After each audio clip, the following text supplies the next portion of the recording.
Let's do it top half, and then I'll try and remember to turn it off. Whenever ready.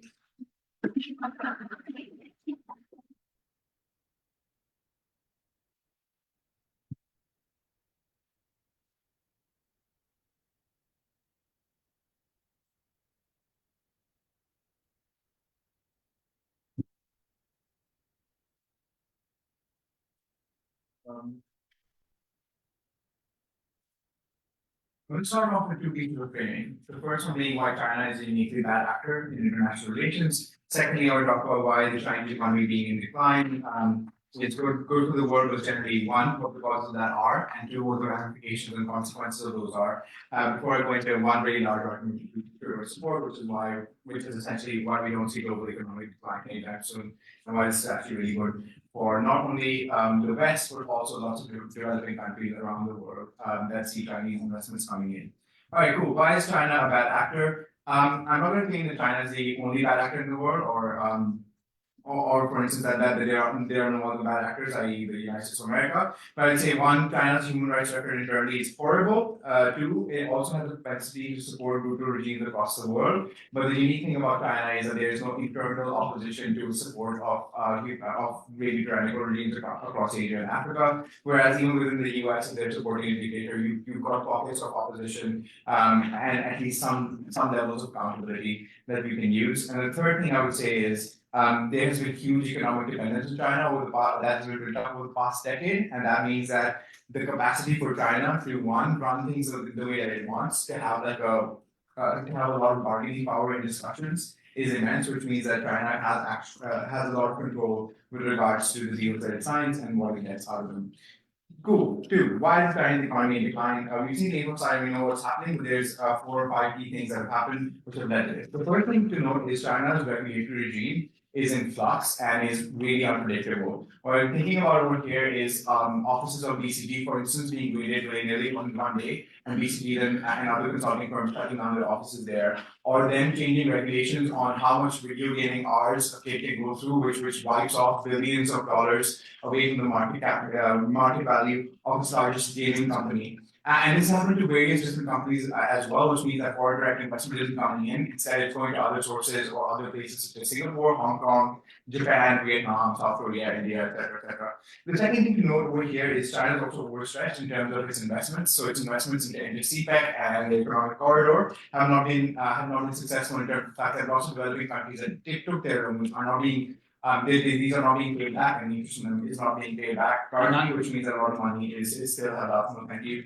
The third thing to note is that their state-owned enterprises are extremely inefficient, and they also form a big part of the Chinese economy. Almost 50 to 60% of Chinese economy is state-owned enterprises. But the problem right now is that lots of CCP loyalists are running these state-owned enterprises that they don't necessarily have the necessary expertise, but also not access to the cleanest supply chains that they need to run these state-owned enterprises, specifically because trading with foreign companies is really difficult. And the last thing to note is that their banking sector is extremely inflexible in terms of the fact that there's no feedback mechanism in terms of how interest rates are set, so on and so forth. And the banks really suffer because of how the central bank decides these.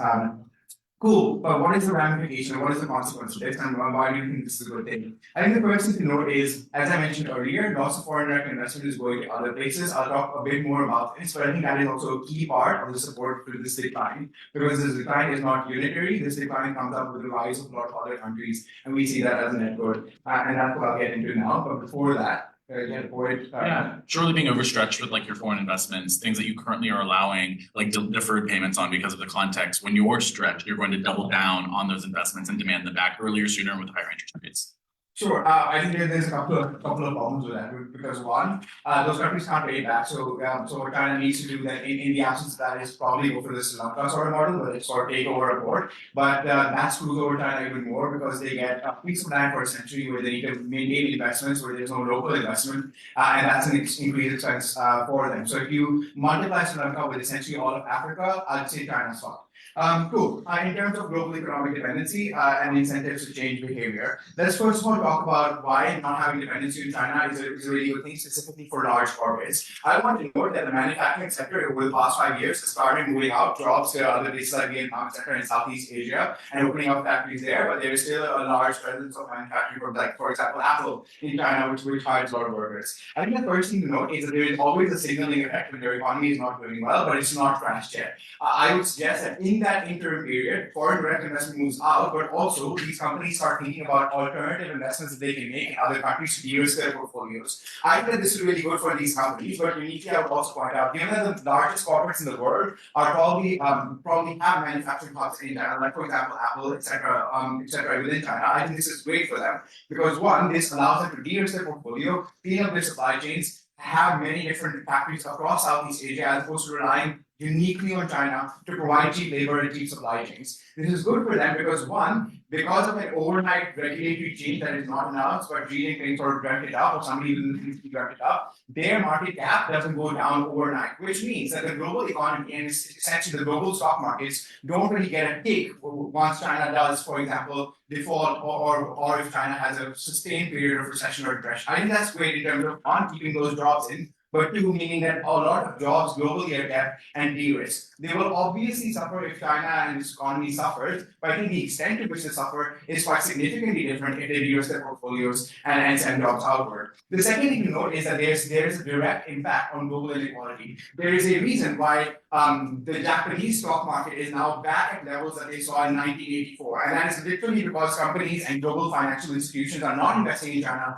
they are starting to invest in Japan and other places as well. I think this is great for global inequality because if you look at it, it's not just jobs created in China, but jobs also being created in far-flung places like Vietnam, etc., which would not have seen this economic development had these companies had an incentive to stay in China.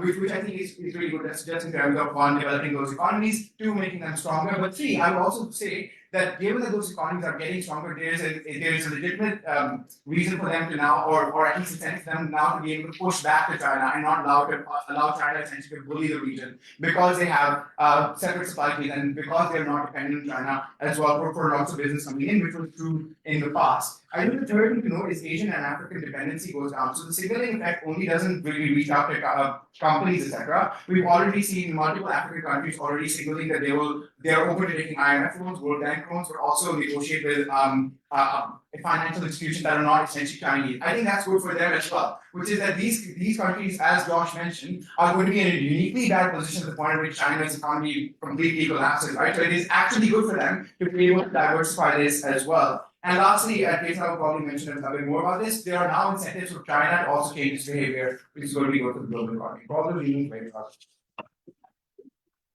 I'd like the Prime Minister for their address, and then I'd like the Leader of the Opposition. Here.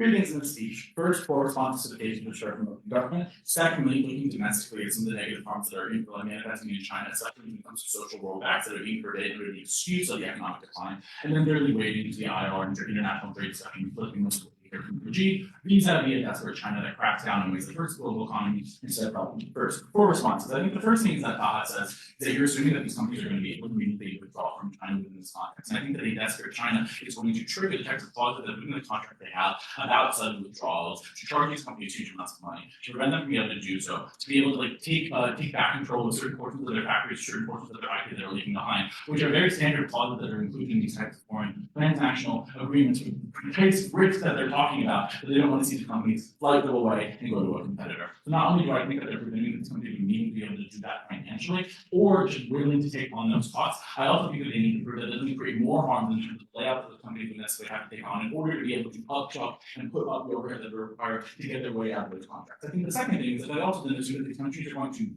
rationally and really profitably diversify perfectly across Asia. Given that these are the same companies that made the choice to consolidate in a country like China, I think that all those incentives still exist in order to be able to consolidate supply chains, in order to be able to consolidate the political capital it takes to make socio-political relationships with the new country. Meaning, if those incentives are static, it's equally clear to me that they'll just end up being sucked into another large country like Indonesia that's willing to become the China substitute, and not necessarily this like beautiful utopic fractionalized model that they're talking about. Thirdly, though, I think that they're also assuming that all of these different countries are going to be able to mean to do so in the same way. And just because like Apple is able to do so, doesn't mean like the semiconductor factories in China are maybe be able to hop over to Indonesia, but also I think fractionalizing their impact and being unable to leverage that across sectors. The comparative is that when we have a China that's still performing strong, these industries are then able to arbitrate and choose which place they want to be investing in as they move forward, which gives them more optionality, which means that they have to take on less financially non-solvent costs, non-solvent overhead to go into a country like Indonesia, than they would prefer to be in China maybe, and then that allows them to have more economic progress, bring more jobs, keep the jobs that they have stable. I think the fourth and final thing though is there's just a massive impact jump from maybe Apple withdraws from China and goes to build an office in Indonesia. Sure, that doesn't magically give Indonesia and the Philippines the ability to kick back against the strongest economic power in the region, the second strongest military power in the entire world, one that has complete dominance over the region. There's a lot of fucking legwork they're going to ground up bench for me to understand how an Apple office translates to an entire military socio-political perspective in a region that has been strangled out by China. Okay, moving into our case. First, in terms of the domestic impacts, even if everything in this like debate globally is a little bit messy, here's some stuff going on in China. When it comes to the last couple of years, the declining economy has been used as an excuse by the CCP to enact massive social rollback on LGBT rights, on gender progress, and I think from like trans rights to the way that we can talk about immigrants and migrants in the community. The reason why this wasn't happening before are threefold. One, because a lot of the decisions that China had made, such as opening its borders and creating certain immigration relationships, such as bringing in certain industries like the pop sector and creating massive Chinese like K-pop style bands like XOM, means that they were tied to the liberal values that they would have been claiming to antagonize. So they weren't able to do so without a massive excuse like the economic decline. I think the second reason, though, is that the populaces themselves are increasingly normalized too, because it's happening very slowly over the time. Over the 5 years that I lived in Shanghai and the team before COVID, we had everything rise up from like Shanghai Pride, which was the first LGBT nonprofit, to like massive queer circuit parties. All of which changed in COVID and the economic decline that we're seeing from that, because they're using economic as kind of an excuse to say, look, the Western influence that we had before doesn't work, which is why we need to reject it. Because then when you see literally all of these organizations made illegal, all of the LGBT student groups at universities around China made illegal. There's literally legislation that passed last year that bans Chinese male pop stars from wearing makeup because they're trying to recreate like a construction of Chinese masculinity in order to kick back against what they perceive to be Western influence, which is massively harmful for all the minority groups that live there. And that I've given you the two structural reasons before, and was mutually exclusive with China being able to do that before, but the continued economic decline of China not only allows that to continue, but allows it to continue to happen in more and more intense ways. This is important, and the way in here is that this is A, irreversible. The types of legislation that's passed then takes years, if not decades, to be able to overcome, and then takes years and decades on top of that to reclaim the social normativity to that progress that allowed those changes to happen to begin with. I think the second thing, though, is it also just exists mutually exclusively from any of the international impact that we're talking about here, but because China's so big, like the LGBT circuit parties that happen in Shanghai alone were the biggest in Asia, because of how many queer people and how many social minorities there are in China alone, which is a massive scale of impact that they have to contend with now. Then let's wait into IR. I think the biggest problem here is that Taha's correct that China has a lot of power and leveraging, but then it doesn't translate to how China loses any of that when it becomes in this deficit state, which means that it has a lot of power and leveraging over the countries that it has relationships with, that have more pernicious incentive than ever before to be extracting as much wealth and benefit and utility as possible within that context. The second thing I would also say is that I think Taha really reducts how this works. Like, oh, these countries have no money, China gets no money. Like, no, like maybe they're paying less, or maybe the payments are coming on different timelines. They're still able to extract wealth out of these countries. So the response from China isn't, well, we just give up and we have to do something else. The response from China is how can we be as targeted and pragmatic as possible and leveraging this relationship. Maybe CO as a country, we can shorten the timelines, and that's something they could do, which is not in their benefit, but it's something reasonably that we can extract out of them. Maybe CG, we can increase the interest rates by by 5%, because that is something that they manage to pay, even if it's not ideal for them, but it's ideal for us. All of that then intertwines to mean that all of the different OBOR and types of trade relationships that they have all over the world are increasing the types of payment timelines, interest rates, tariffs that are levied on them, asking for late payments that they weren't necessarily asking for before, because they feel so desperate about the economic situation back home. They need to parlay that back to their domestic constituents, which creates huge economic externalities that then trickle down and filter down through all of these countries, and you increase taxes on populaces all over the world. Insofar as there is mass youth unemployment in China, presumably there is a greater incentive for young people to move elsewhere to more liberal societies and countries that have better economic. Yeah, so something that's important to note on the flip side is like half of those things are purely related to COVID. Like the reason why there's an economic downturn is people are repivoting back to international trade. The reason why there's been high youth unemployment the last couple of years is just because everyone's come up with COVID. These are things that are actually organically solving themselves as the country opens back up. But no, if the country opens back up in more antagonistic ways to other countries, as I'm describing, it lessens the ability for those organic changes to continue to happen. That's another mechanism kind of here. I think the second thing though is that the types of aggressive behavior that we see geographically proximate, especially with like trade invasions on certain like fishing routes and oil routes within the Philippines, within South and East China scenes, I think further consolidation of territory around Taiwan, because it's more important than ever for China to be able to parlay two things back to its populace during economic decline. One, that we are obtaining and procuring new forms of economic stimulus for you, like this new trade route which is hard for you, and B, we are protecting you, that when you feel scared, you feel vulnerable, we are able to fill that strongman expectation that you have from us, and also doubling the expectation that we have from trading over all these rights to the government in return or in expectation of economic progress and development. And so it is fulfilling that promise that we see massive increases in the types of economic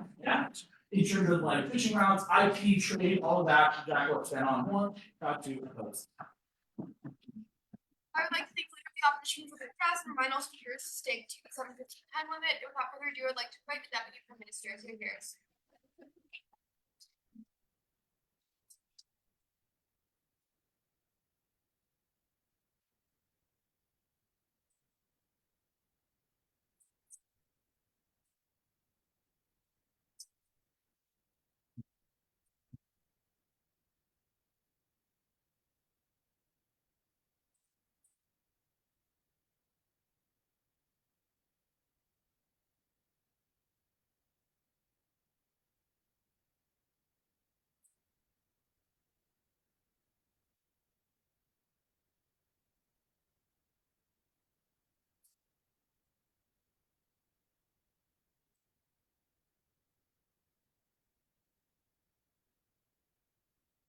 I would start by taking out the argument that the progression of China in terms of like social acceptability or social movements is tied to the economic decline or the economic success. Because I think a lot of movements happen regardless of the economic success of the state. But I also think that if the argument you get from Josh is that the economic success is what causes individuals to be willing to like go against existing repressive regimes or go against existing repressive policies, I think that the incentive to challenge a repressive regime already exists. So I'm unsure why they're going to stop doing that, and I'm also unsure why people are going to stop organizing if at the current point in time they've already decided that the things that they're willing to advocate for are really, really important, and they're not worried about the consequences they're likely to face. So I don't think that is the tipping point for movements or for LGBT rights or for pride parades and things like that. But the second thing I want to talk about is the response you get for whether companies are likely to move out of China, whether they're likely to diversify or not. Because if you look at your notes, the only real analysis you get is, they can actually afford to do it. Maybe Apple can, but other companies can't.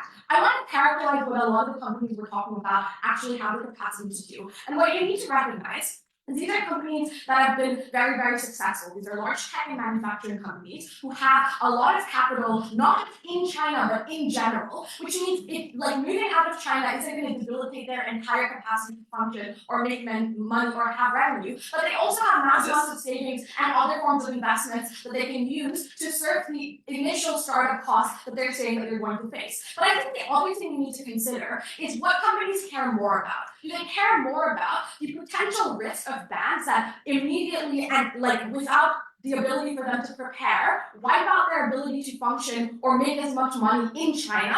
Or do they care about a little bit of initial startup costs, which allows them to have long-term benefits of not being dependent or worried about Chinese policies and the Chinese economy? And this is important because the characterization you get from Taha tells you this is not something that companies are just starting to think about. They've already started attempting to do it, but the problem is the previous success of the Chinese economy meant they were willing to take longer to do the diversification. They were willing to take more time to consider whether they wanted to do it or not. But the recent decline propels that into a priority, which means they take the money they already had, they take the incentives and the things they were already planning to do and just do it faster. On that, So you have the diversification that was already being attempted, but it's just that this attempt happens at a much faster rate and probably for more countries. The response you get from Josh is, like, we don't know that they're not just going to go and invest in Indonesia. No, we do, because again, now when the opportunity exists to diversify your risk and diversify your portfolio, you are going to do it as best you can. You are likely not going to want to repeat the mistake you made with China because you recognize that you've developed a dependency on it. But also, the idea that you're only going to move from China to another country assumes that every other company is also only going to move to Indonesia, which you don't have knowledge that they're going to do. So you are likely to just assess based on what type of company you are, what resources you require, what type of labor or human capital you require, the countries that are best for you. And this is important because African and Asian states have a variety of capacities and economic things that they are specializing in. So at the point at which you do diversify, you are likely to diversify to multiple different countries and like do that sort of thing. So it's not true that you don't get diversification in investment. But like I said, the big problem is China is unable to retain the companies that are currently wanting to move out because it's impossible for them to renege on the bans that they have already imposed. One, because it's a massive political cost to them,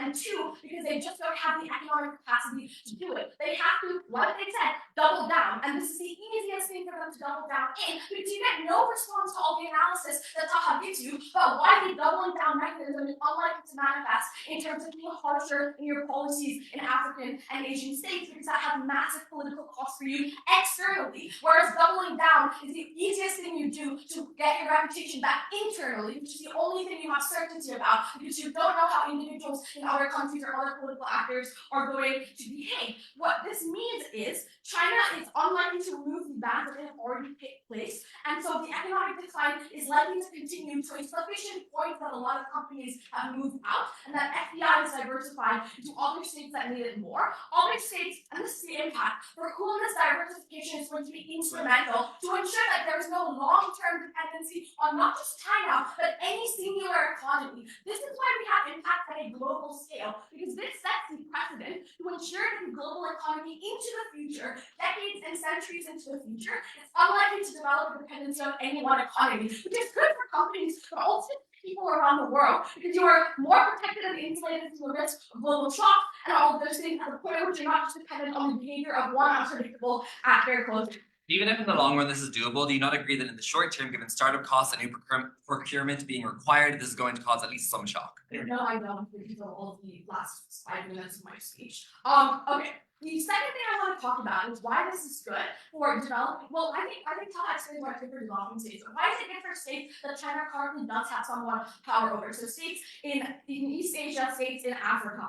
I think the first thing to note is a lot of these states recognize that this economic decline means that China is probably unlikely to deliver on the promises they have previously made when making economic allies out of them. This is the reason they're more willing to have negotiations with the IMF or take up IMF loans. And this is important because regardless of whether they actually end up taking their loans or not, the threat of them doing so is sufficient for China to at the very least make better economic conditions in those states that they currently cannot afford to lose. This is important because it means either you get these states diversifying and moving away from China and dependence not just economically but politically as well, and even if you don't, the more likely response compared to the assertion that they're just going to be harsher is that they are nicer to these states because they cannot afford to make their reputation worse globally. They cannot afford to have these individuals unwilling to unwilling to participate in like deals or conversations with them. This is extremely important because at the end of our case, you have change that is good in two ways. The first is the global economy means that like the global economy is much safer into the future from risk, which means companies diversify their portfolios. But this diversification also means that more developing states get investment, which means a lot more employment, a lot more FDI, a lot more economic benefits in states that were previously overlooked because China was the safe option. China was the option where infrastructure was already being developed, but at the point at which more companies moving to these different countries, then those economies become ideal places for investment as well. But the second is it makes your internal policies better because we're less likely to do things like the crazy gaming ban that wipes out your gaming industry. So you have better, like you have less likely unemployment into the future because you realize that you fucked up. You realize that it wasn't good for you for all those reasons. I'd like to thank the DPM for their address and invite the DLO here.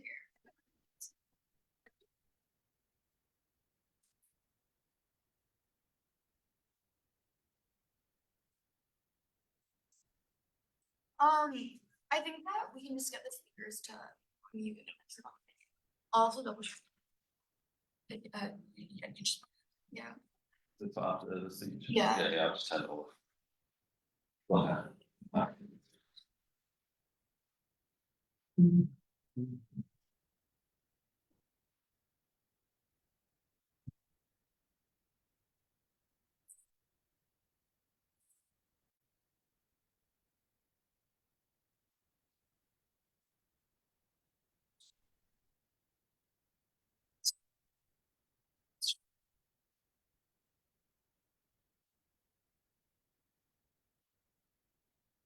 Given the population of China is quite large, I think it was unfortunate that when Josh described the impacts directly to people living within China, when this is implementing into a backup and we already have the ability to do so with our own command and control processes, but we don't have significant response coming from open government. I'm going to deal with open government and then going to talk about some social issue stuff, I'm going to talk about trade stuff more globally, and if I have time, impacting further the stuff that Josh talks about the global response. Opening government tell us that China are bad. We agree. Our case is simply this makes China act in worse ways. They say that China's regulatory regime is in flux. It is currently overstretched economically. Its state-owned enterprises are particularly inefficient because there are lots of CCP loyalists there. We do not understand from open government why the response of the CCP is going to be to change the tack that they have had for the past ever, when they have also previously gone through economic downturns, and every time they have previously gone through economic downturns, the response is going to increase massive power projection and increase and double down on exactly these kind of policies. It might be logically in the capitalist incentive of us in the top half to do this, to do the things that open government talk about. It's just unclear in a debate about the likely way in which this thing materializes that the CCP's response is going to be the response that open government talk about. Taha says that they will have to take over running everything within Africa as well as the port in Sri Lanka, and that is going to further overstretch them. But we think that what this does is it projects significant power. If you start to have the ability to control directly global trade infrastructure and global trade issues, and the point at which you're able to do that, that is an incredibly useful thing. Why is this going to be the reaction of the CCP, and why is this useful? Because the threat to their reputation is, to an extent, living standards, but I would note that for the entirety of the existence of the Chinese Communist Party, people have foregone living standards for the idea of a strong, united, nationalistic China that is forging a way in the world that is against the West. And we think that the point at which people are happy to forgo that for a feeling of unity in a country that has historically been so disunited, we think that is something that people are going to be, that is more proximate to the interests of the CCP in ensuring their own remain, the fact they're able to remain relatively unchallenged. We think that is why, panel, it is more important for the CCP to project power globally, so they can say that we are fighting against the West, rather than, and say that we are going and renege on and turn around on some economic policies of opening up the market and say this is something that is anti the capitalist machine and this has led to our economic downturn. We think that is why that is going to be the reaction of the CCP, because it feeds into precisely those narratives that we don't get any reason as to why, other than assumptions as to why it is that they're going to act differently. differently. We think you can say that we have tried westernized ideas of open economies and capitalism that has failed, and that we think that instead we should be railing against this. They don't tell us as the second main push is that businesses are going to de-risk and move away from China. I'm not sure that this is true. Kieran says that companies are already looking to leave China in response to Josh's stuff on this, and that they've been doing so slowly. I think that the problem is that as soon as there is a significant economic downturn, if you believe open government that they're doing this, if you believe open government that this is a bad thing, the response of businesses that are buying into open economies and capitalism is to move out faster, and that means all of their harms are significantly less controllable and larger scale. But if we do believe that this is true, this implicitly concedes all of the stuff in Josh's speech about how China is going to roll back on the recent opening up, because capitalist countries and businesses are going to be doing that for them. It gives them an easy way to just say, well, we don't need an open economy because people are moving out of it anyway. We think that opening up has been incredibly geopolitically impactful. It's given the rest of the world hooks to access leverage on policies. It has massively improved the economic standing of billions of people living within China, dragged millions of them out of poverty. We think the current downturn is massively contextual, as Josh points out, post-zero COVID,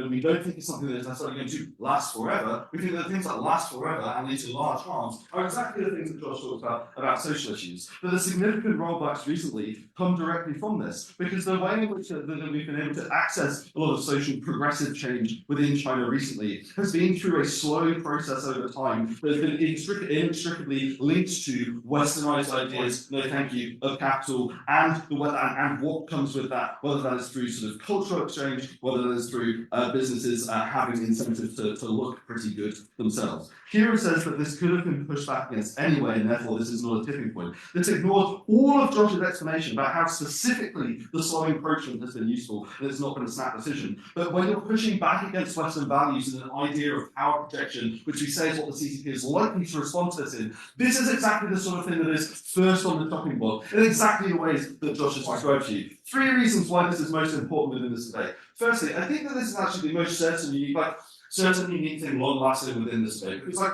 economies do just fluctuate a bit anyway, and even though you might think, look, this is an economics debate, there are still values to, there are still things that just are more certain, and weighing on that we think is quite useful. Secondly, we think that the broad value of free market and open economics within China is to push and progress for exactly these things through the books that we talked about earlier. But lastly, this is significantly less reversible, or at least significantly slower than any of the economic stuff that they talk about, which, because the CCP has direct leverage anyway, can do things directly to reverse much more quickly than on the social issues. If closing have something I'll take them first. No. Yeah, the arguments sound great in debate land, but China's GDP has not grown for the past 10 years, and companies started this process 5 years ago. So all the shocks you're talking about should have already happened. Can you give me a reason why they've not? So for exactly your reasoning, they then happen faster, and if you think those shocks are bad, so they're not happening faster in a less controlled way. So it's particularly problematic. But it's particularly problematic globally, as we're going to come to now with the trade stuff. Because we think that, sorry for the DLO round 5, but over many, many years, we have tried to pursue hugely efficient trade routes that have meant that China has become a significant manufacturing hub for most of global trade production across the world. We think the point at which you have a big economic crisis on that country, it is something that is problematic for everyone. When it is specifically China, and there are significantly fewer accountability mechanisms to the decisions that they make in response to this that will affect global trade patterns, we think that is a problem. We think that there is an inability for anybody to influence the way in which they respond to this. But we also think that China has the direct incentive to respond to this in the way that will extract the most geopolitical concessions. They have the capacity to do so because they control significant parts of trade, and in wanting to project power, we think they have the incentive to do so. We think that the South China Sea recent stuff about microchip is important. We think that Kira says that this makes us in the long run more resilient, but we think that is only true if the industries that they pressure are fungible. The Chinese incentive will be to stress non-fungible industries specifically to extract value where they have competitive advantages. Incredibly proud to stand in opposition. I would like to thank the DLO for their address, and I now invite the member of government here. To just mute the things.